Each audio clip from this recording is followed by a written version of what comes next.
evening. I'm Steve Vizard. As you know, the International Olympic Committee is meeting in Tokyo even as we speak to decide which city will host the 1996 Olympic Games. Tonight's show is our own contribution to this solemn process. We know where we want the Games to be, and it's not Baghdad. I don't need to spell it out. The ideal Olympic host city starts with an M and ends with an E, and it rhymes with... There isn't actually anything it rhymes with, but that's just one of the many things that make this city unique. I don't want to influence anyone's judgment, but this show tonight is being beamed especially to the IOC delegates in Tokyo. And gentlemen, remember, the hopes, dreams, aspirations of a city, and through that city, a nation, rest in your hands. So, Senor Juan Antonio Samaranch and your 86 colleagues, guys, this one's for you. Thank you.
You didn't have to do that.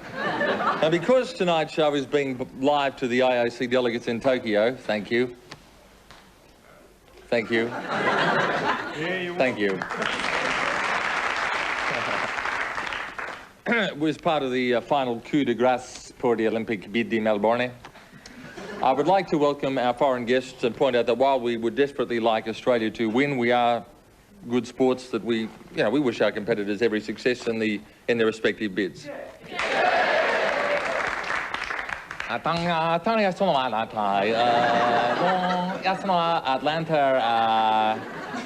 Bad Smog, Ku Klux Klan, Melbourne, magnificent. Yontang, Tulsa, Manchester, terrible pong. Angta Toronto ex-murder on loose.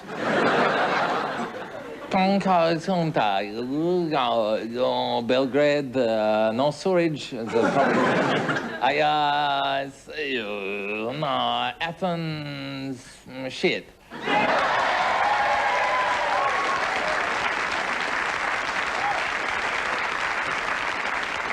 In speaking to you delegates, I think it will be simple for me to simply say, let Victoria's record speak for itself. I think the tricontinental disaster, the pyramid crash, the National Safety Council fiasco, the failure of our transport system, the forced sale of our own state bank, second to none. Thank you.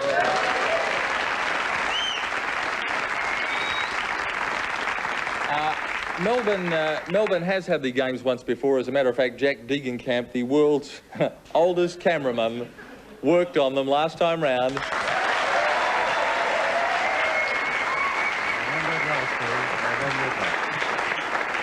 Jack was around when they started the modern Olympics. Jack was around when they started the old Olympics. How are you, Jack? How well, Steve? And you're putting in the bid for Melbourne, Jacko? Well, I remember the last one very well, so I hope this one's going to be just as successful. Oh, you heard it from Jack Degenkamp, the world's oldest cameraman.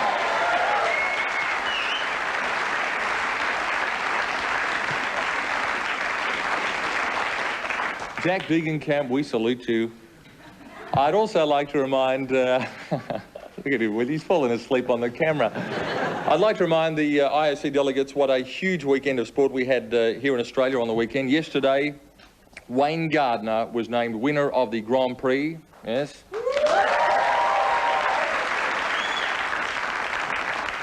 Winner of the Grand Prix. And of course, in a Brisbane court today, Christopher Skase was called something very similar. Thank you. And Channel 10, I think in also we should actually start a telethon for Channel 10. What do you reckon? A telethon for Channel 10? Yes? No, we won't. We might have to start one for ourselves. The good news for Channel 10 is that Bob Shanks is now with Channel 9.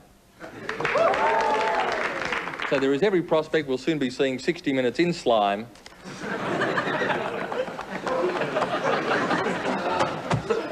Dear. And Steve Coster, of course, of Channel 10 was debating his options this morning, like whether to get out of bed or not. Thank you for your support on that, yeah. I would also like to thank Paul, I could do without that, really. I really could do without that support. Would you make welcome Count Paul Grabowski and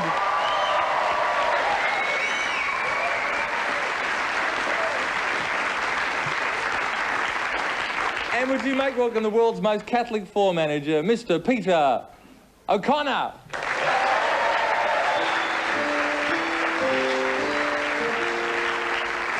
And I would also like to personally, from the bottom of my heart, thank Agro and Marty Monster for hosting on Friday.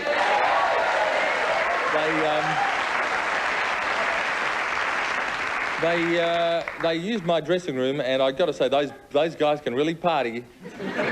And if anyone knows how to get KY jelly out of a bath mat, if they could... Ali Gagan. We have got guests coming out of our Olympic rings tonight. A movie that has picked up all sorts of awards, including 8 at the Venice Film Festival on the weekend. The film is An Angel at My Table. We have the star with us tonight, Kerry Fox.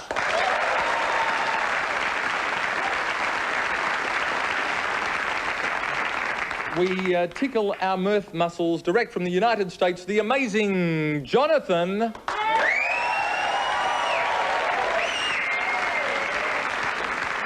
Plus, the moment you've been waiting for, we're going to reveal more of our TV Week Tonight Live Place the Face competition. Pretty excited about that little baby. And Tommy Emmanuel's going to take his chances with a dramatic sled by that count amongst counts, Paul Grabowski.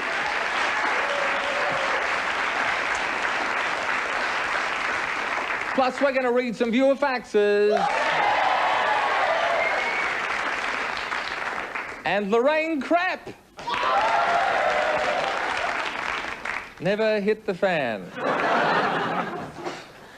We could banter like this for hours, we shan't. It's now time to introduce the newsreader with the very mostest, champ, my very good friend. I speak, of course... You ready to go, Jen? Yeah. My very good friend, Ms. Jennifer Yates.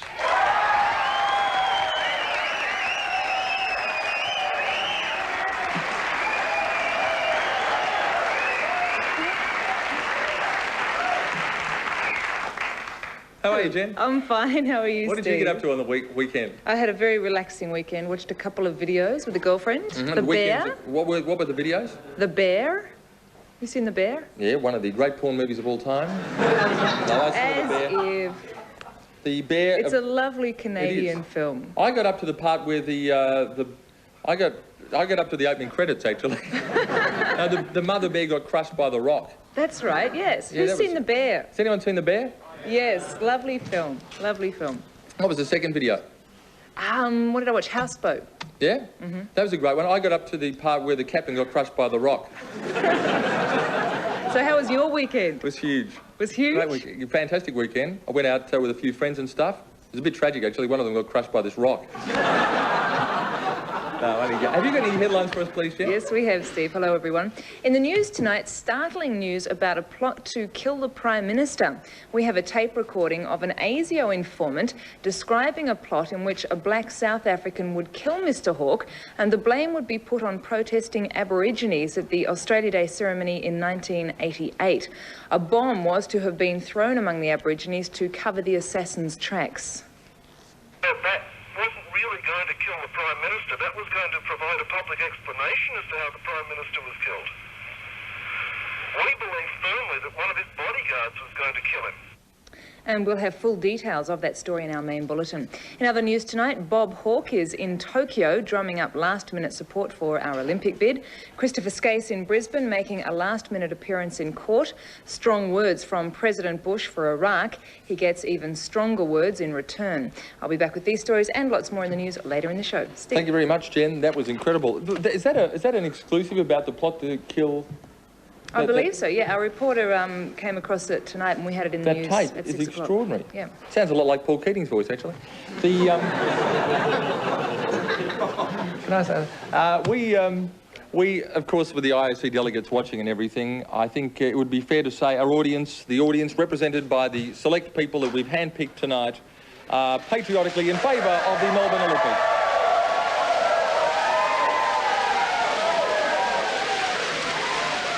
Thank you. But let them not merely speak. That'll do.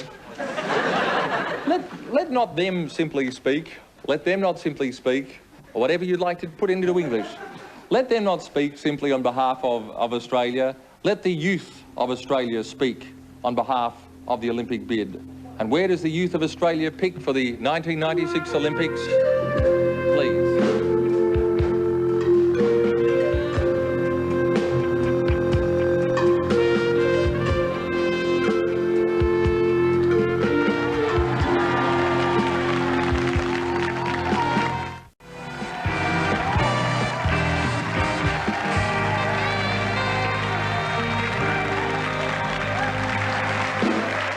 I'd like to officially again welcome the IOC delegates who are watching this as we beam live to Tokyo. Thank you.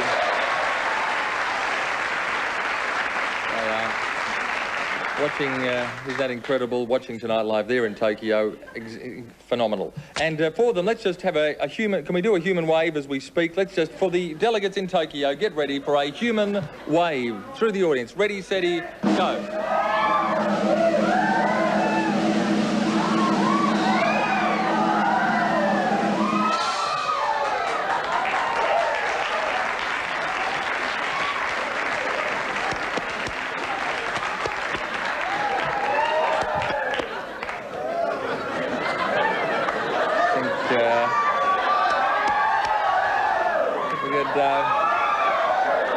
We just hold it down, guys.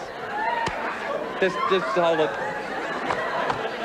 That should really put the seal on the 1996 Olympics.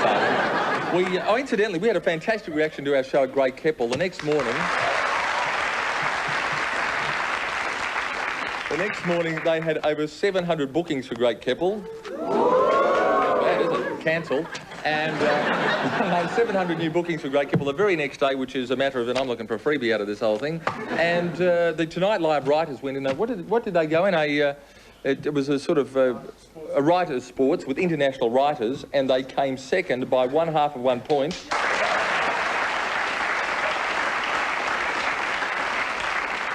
Beaten only by the team of international writers, were they?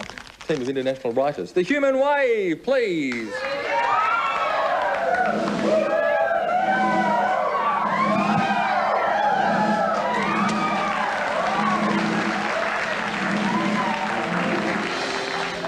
The top 7... All right. The top 7 reasons why Melbourne should get the Olympic Games. The top 7 reasons why Melbourne should get the Olympic Games. Champ, number 7. It'll end unemployment by getting 250,000 people to sell souvenir key rings. Number 6, there'll be no problems with climate. Everyone competing will experience their native weather conditions at least once a day. Thank you, Mr. Samaranch. Number 5, there's a great all-weather running track in Melbourne. It's called the Yarra.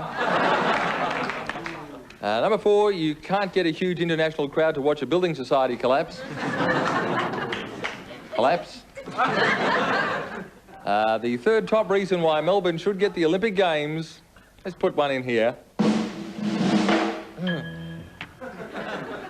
Everybody with 5 coloured rings lying around the house will have a field day.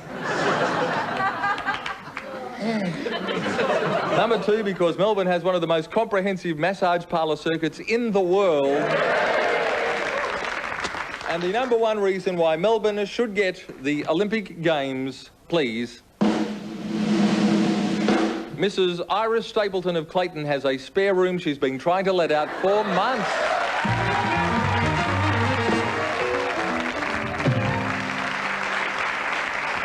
To see how the IOC delegates are reacting to that, and I think the IOC yeah, look at them, yes, absolutely loving what's happening at the moment.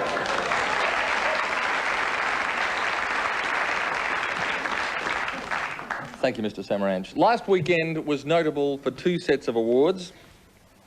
Australia got 1st and 2nd in the Grand Prix, and a movie by the name of An Angel at My Table received 8 awards at the Venice Film Festival. I'm delighted to say we have the star of that movie, Kerry Fox. Please welcome Kerry Fox.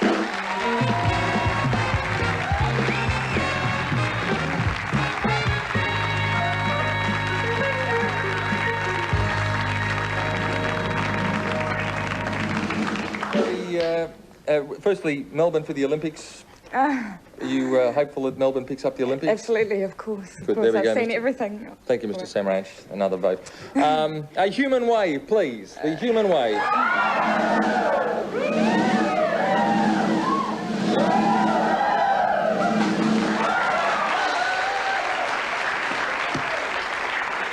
Now, Kerry, last weekend, An Angel at My Table, your film, Yes. cleaned up 8 awards at the Venice Film Festival. It had previously been voted best film at the 1990 Sydney Film Festival. What does this do for your career? Thus do for your career?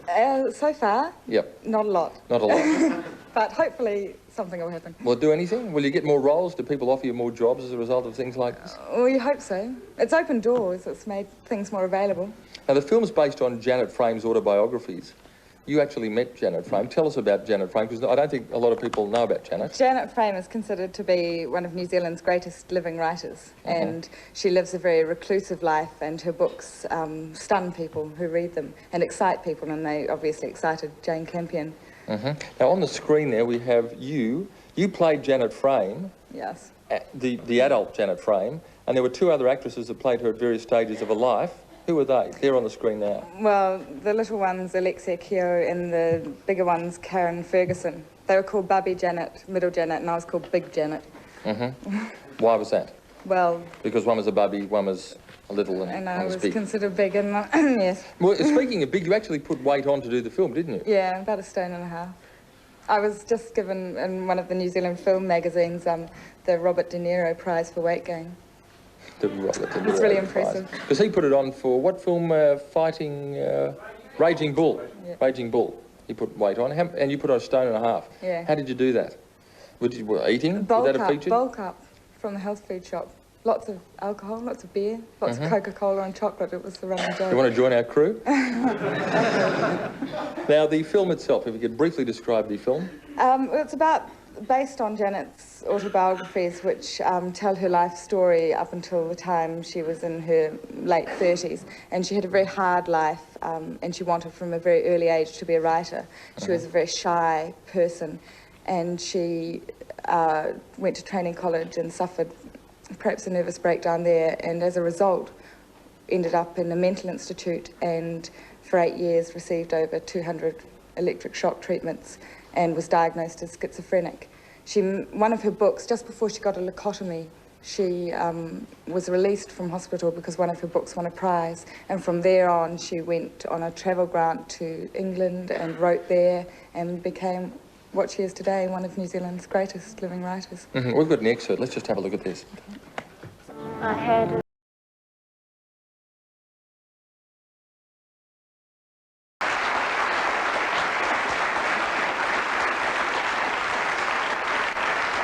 fairly grueling stuff, isn't it? Very. Did it drain you doing that role? Yeah, it was scary. Like that day, that scene, I had a wee freak out, and Jane was on one side of the room and I was on the other, Jane Campion. And I didn't realise that I was standing in front of a window when I got really scared by it all. And they said action, and I didn't know what I was supposed to be doing, so I dived for cover on the ground. I always hit the floor when I got scared. And Jane came running out, and she said, I thought I saw a little red mop hit the floor. And I said, I don't know what I'm supposed to be doing.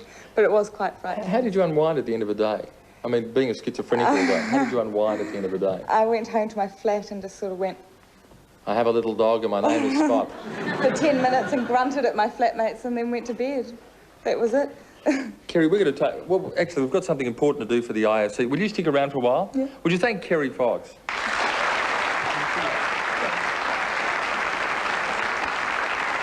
Kerry, no Olympic bid, of course, is complete without a mascot. And the mascot for the 1996 Melbourne Olympic bid is something kind of special. I think you're going to enjoy meeting IOC delegates. Our mascot, Barry the Blowfly.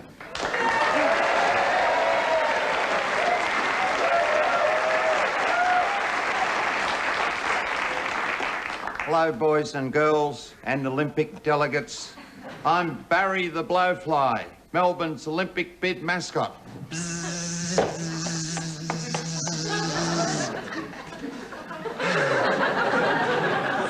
On the wings of a blowfly, Melbourne's Olympic bid will speed and fly all the way to Tokyo, and there it will breathe like a tiny little maggot that grows and metamorphosizes. Melbourne's Olympic bid will be full of surprises. Barry the Blowfly! So, if Melbourne gets the Olympics, we'll clean up the stench. That's the spirit. Juan Antonio Samaranch. Barry the Blowfly!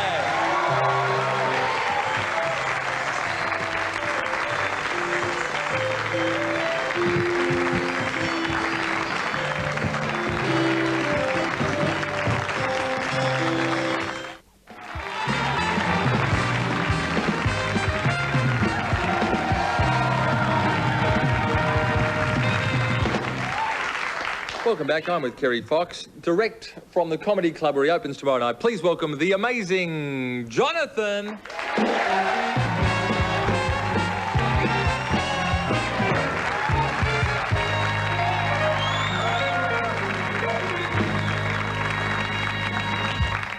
Nice to meet you. Jonathan. Thanks.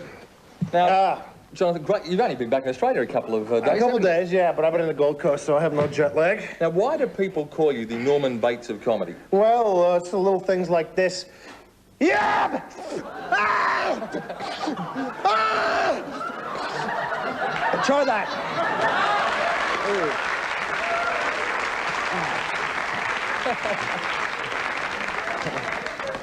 Do you ever think... Sorry, no. No. Again, what's that? Come on. Jump for it! Jump for it! Jump for it! It's, I love kids. They're great. Kids are great. do you ever think you go too far? I mean... No. Well, if I do, I get punched. It's a good indication. It's a sort of an indicator, really. Yeah. What's in the bag? I mean, you've got a bag down here. I don't want to push the bag, but... Before I get started, somebody have a Bic lighter in the audience? Anybody at all have a Bic lighter? Yeah? Toss it up here. Thanks, great. Just about fills that up, Steve. Thank you. Now, Jonathan, you did start out as a street performer. Yes, I used to do all kinds of stuff in San Francisco on the street with Harry Anderson, actually, from Night Court. Yeah? The guy that plays the judge used to be the guy that, well, he stole my spot, actually. On the street? Yeah, he set up his table. He took my table down when I was getting a sandwich, and he had all his stuff set up. And you a guy in a yellow shirt, you have a handkerchief? No. Just do this. All right, it's bugging me. I'm sorry. I'm trying to concentrate here. That thing's swinging back and forth. Wipe it off! Okay, good. Sorry, Harry. No, yeah, well, he had set all his stuff up, and when I came back, my table was gone, and he said, just let me do one show, and then you're gonna have your spot back. We had about 500 people. When he started, 5 minutes later, he had 500 people standing there. And I just said, go take it, it's yours. He was the king out there. He was the best there was. So you're on the street. Yeah. What do you do to get people's attention? Yeah, anything you can. I mean, just, there's stuff like, the drill used to always work. This is Drill.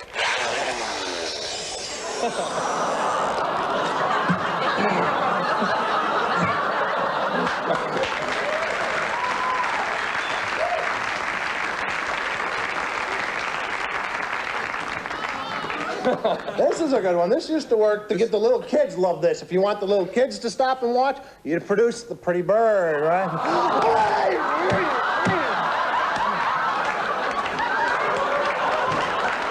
He bit me. He bit me. And, just like to remind people viewing that, in fact, It was a real bird. it was a real bird. Well, it was a stunt bird. It was a stunt bird. Hey. What was the first trick you ever learned? The very first trick. Give me a $5 bill, Steve. Hey, have we done this yet? Have we done this? You want me to give you a $5 bill? No. All right, we'll do it now. Yeah, let me have a $5 bill. This is a great trick. You can try this at parties. All right. You got $5? Yeah. Okay, this is so cool. Watch this, Steve. Yeah. All right. All right. It's only Australian money. All right? Now watch this. This is so cool. By the way, this is a clip from my last movie. Watch very carefully, Steve. We're going to place the pieces underneath the magic hanky and automatically restore them back. Shut up if you know how this is done. Into one solid piece, Steve. Have you done this before? No, this is great. This is the first time, but sometimes magic sounds like tape. All right, it's starting to work now, Steve. You could be helping me here. The trick's over here. As you can see, Steve, you can take that to any bank and they'll tell you what you can do with it. A trick like that, obviously 100% successful. But tricks that don't work. Is there any tricks of yours that don't work? Yeah, there is. There's a couple, but they're okay now. They recover very quickly. This is one. You want to learn one? Yeah. All right, this is cool. You got to stand up for this one, though, Steve. Right. Put your hand on the desk. Yeah. Can you get the camera? All right, put your hands like this. Uh-huh. All right, now yeah, good. Now take your right hand away. All right, now, with the other hand, push your hand this way. Right. Okay, now can you go any farther? No. I can. Look. All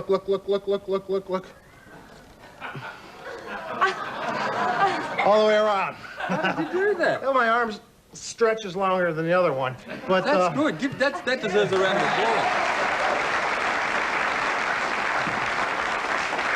Now, Jonathan, the most embarrassing performance ever. There was, let's see. I used to play strip clubs in Alaska, where the... Just normal, you know. No, yeah, these are great because these guys just came down off the pipeline. So they're really rough to begin with. And the MC would come out and yell, do you want to see naked women? And everyone, hey, we want to see naked women. But first, here's a magician. And I said, hi. You know, it's just... What sort of tricks? Get off! You know, so it's just like, I bombed bad. What was the routine running? What, 10, 20 seconds? Yeah, well, it was like do a joke, duck a bottle, do a joke, duck a bottle. It was fun. The bag here, Jonathan, if you were to give us, of the remainder of the bag, what would you pick? I don't know, Steve. Well, some of this stuff I can't do because it's not cable TV. Do it anyway. Do it anyway. Do it anyway? Yeah, do it anyway. No, what can happen? Okay, have you heard this tape? This is a great tape. John, were you gonna say? I just spit right on you. I had to do it. Oh, God!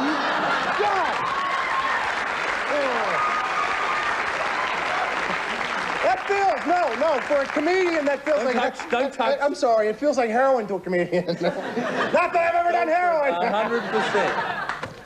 100%. Jonathan, the Olympic bid coming up and all, and of course you were there. You'll get it. You're gonna in LA get for the big one. Oh, yeah. Look at me, Steve. I was in it. Yeah, well, we had that 400, 100, 300. That would be the 900 altogether. Of course, Australia's putting in the big bid here, and of course, I think more important than anyone, the youth of Australia. And of course, Australia being multicultural, the youth of Australia makes a presentation. The Olympic rings by the youth of Australia.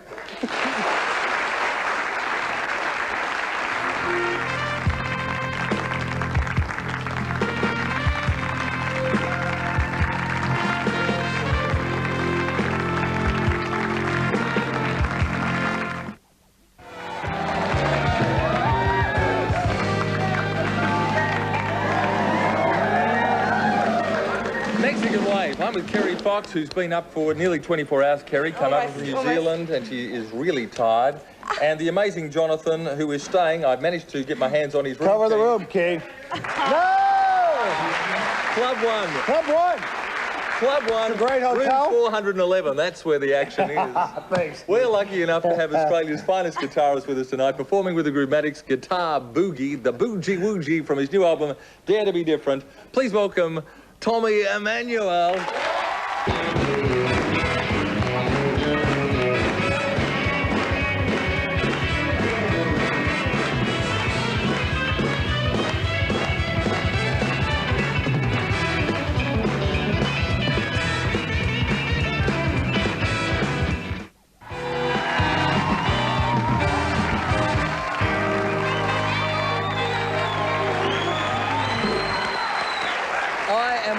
The amazing Jonathan and Kerry Fox, and the Australian flags tonight, which we are waving in favour of the...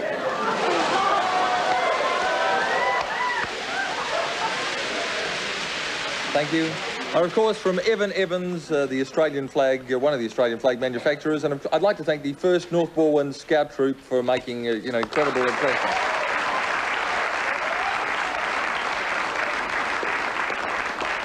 And in fact, we have a message. We have a message for the IOC committee we'd like to give them. It's a message comprising people from the audience. If the message spelled out, a human message spelled out by the thousands of people here tonight. If we could spell it out for the IOC committee. Thank you very much. The message. The message. And of course, the other side of the message, please, is...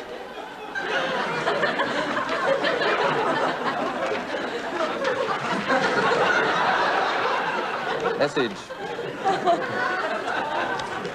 It's time once again for the TV Week Tonight Live Place the Face competition. Last week we showed you glimpses of the picture of a well-known female personality. This week it's a male personality. Here is your clue. The winner will be flown to Sydney to attend the Sprite TV Celebrity Dance Party. Now all you have to do is fill out the coupon on the back of this week's edition of TV Week and send it to TV Week Tonight Live Place the Face competition. Post Office Box 3076 Darlinghurst 2010. Now, in the unlikely event that you wonderful bunch of people on the International Olympic Committee need reminding what a wonderful place this glorious city of Melbourne is, we've prepared our own high-tech presentation.